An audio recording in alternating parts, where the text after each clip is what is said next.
Year 9, just a quick video here on osmosis. This is one of our real core principles in biology. It's really important that we understand the basic theory behind it.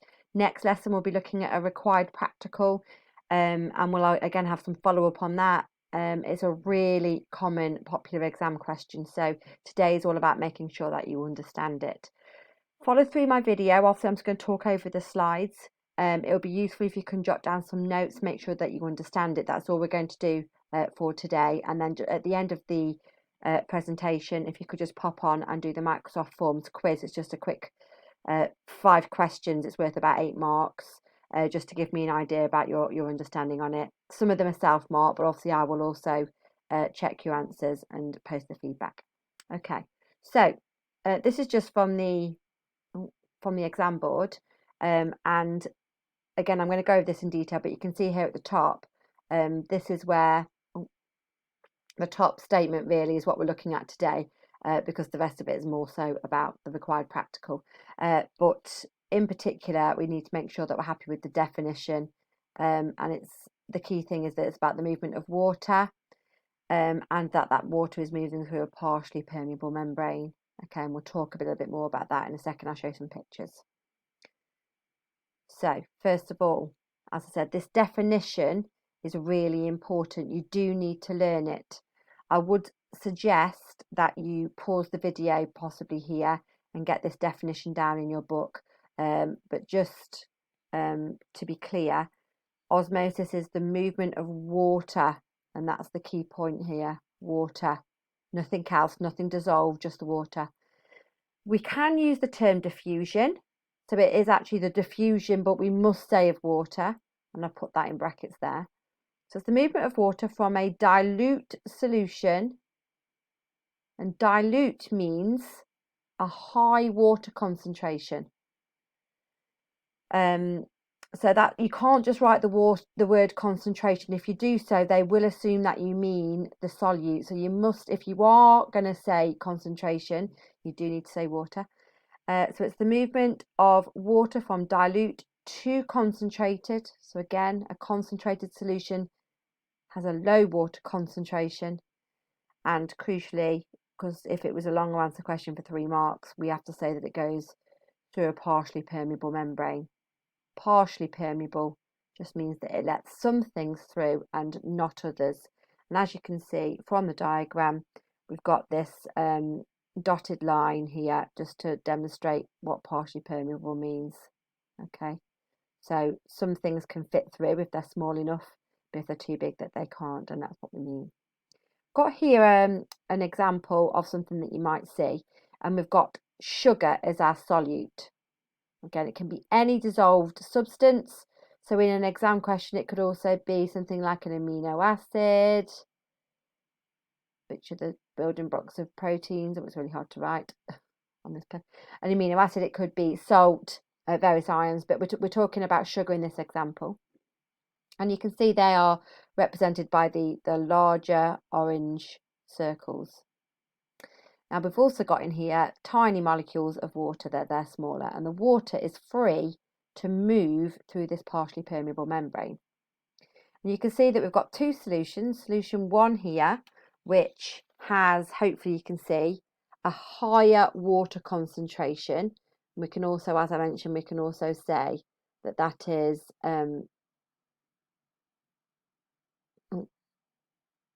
sorry, that's weird there. Dilute. Oh, doing it wrong. Dilute. And over on the right hand side, we've got a lower water concentration or a higher sugar concentration, and we would say that that side is concentrated.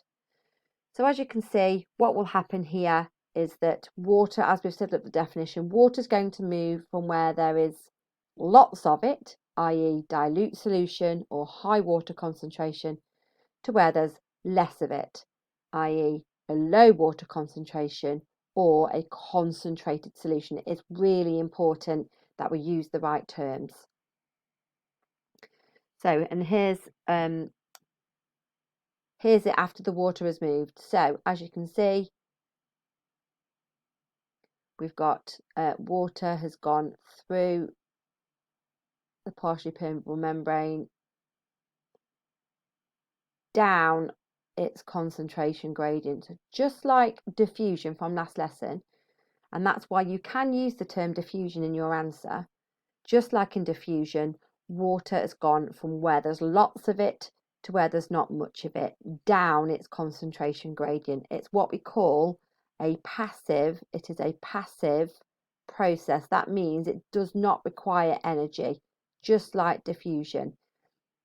And just like diffusion, it moves from high to low concentration, but we must say, if we're using the term concentration, we must say water concentration. Okay, if you just say that it moves from high to low concentration, they will not give you the mark. So as I said before, options are it moves from the dilute to the concentrated solution. That would be okay because it does do that. Or it moves from high water to low water concentration. Okay, so it is really important that we give full descriptions in our answers. If we're all vague, we'll probably lose the mark. Now we have to be able to talk about the importance of biology, of course, the importance of this in living things, and we'll look firstly at plants, and hopefully we're already happy with the structure of a plant. So you can see here the cell wall around the edge, because this is a plant cell. It's also got chloroplast and other bits and pieces, vacuole. When there's plenty of water outside of the cell I'm talking about now, water is going to want to move into the cell, okay, because there's plenty of water outside, so there's high water outside compared to the inside, which is going to be lower. So water moves in by osmosis through a partially permeable membrane, and the cell becomes what we call turgid.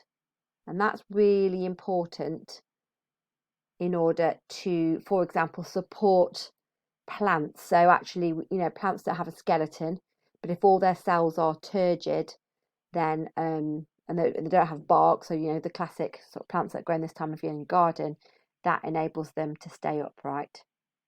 As you can see from the second diagram, if you placed a plant cell in a more concentrated solution, remember by concentrated we're talking about the solute, unless it says otherwise, concentrated means solute. So the cell will want to start to lose water by osmosis. So the water is going to move out, and that is because there's actually a higher concentration of water inside compared to outside now. No concentration of water, because it's a concentrated solution outside. Remember, I'm talking about things like salt, sugar, those types of things. So as the water moves out from high water to low water, remember it's all relative, through the partially permeable membrane. Again, can't we see that? That's on the inside of the cell wall, can't draw it very well. And the cell membrane is on the inside. Water moves out, and that plant cell starts to become what we call flaccid. And you can see that the insides of the cell, the cytoplasm, the back, the cytoplasm is actually pulling away from the cell wall. This is the membrane. And so that would be the sort of thing you'd see when a plant starts to look a little bit droopy, and often, depends on the plant, you could probably salvage that by just giving it some water, watering it again, and that will return it to this situation where you've got plenty of water outside, so water moves in by osmosis and makes them turgid. Now, unfortunately, it does get to the stage sometimes where if it's very concentrated outside, so it's very concentrated. Oh, sorry, concentrated. Very concentrated outside. So much water has moved out because of the huge concentration gradient There's a lot more water inside a cell than outside it, so water's going to want to go out. So again, this would be high water inside, very low water concentration outside due to the high concentration of solutes. And in this case, I mean, I would doubt a cell would be surviving this, and no matter how much water you give it, the plant would die. It's different in animal cells though. So in an animal cell, you get no cell wall. So actually, if you put an animal cell in a very concentrated solution, the water will move out just like it does in a plant cell by osmosis. So you've got higher water inside than outside because the solution's concentrated with solute, and it shrivels up. If the concentration in and outside is similar, which is what we do actually have in our bloodstream, it stays normal, which is what we want. But if I dropped an animal cell into a solution of pure water, so distilled water is pure water, or just a very dilute solution, so a high water concentration or a very dilute solution, water's going to flood into those cells, and they don't have a cell wall, so they don't go turgid, they burst. Again, really common exam question. Now, I've asked you now to complete exam questions. They're actually on the Microsoft form. So again, if you need to go back and watch anything, check your notes, please do so.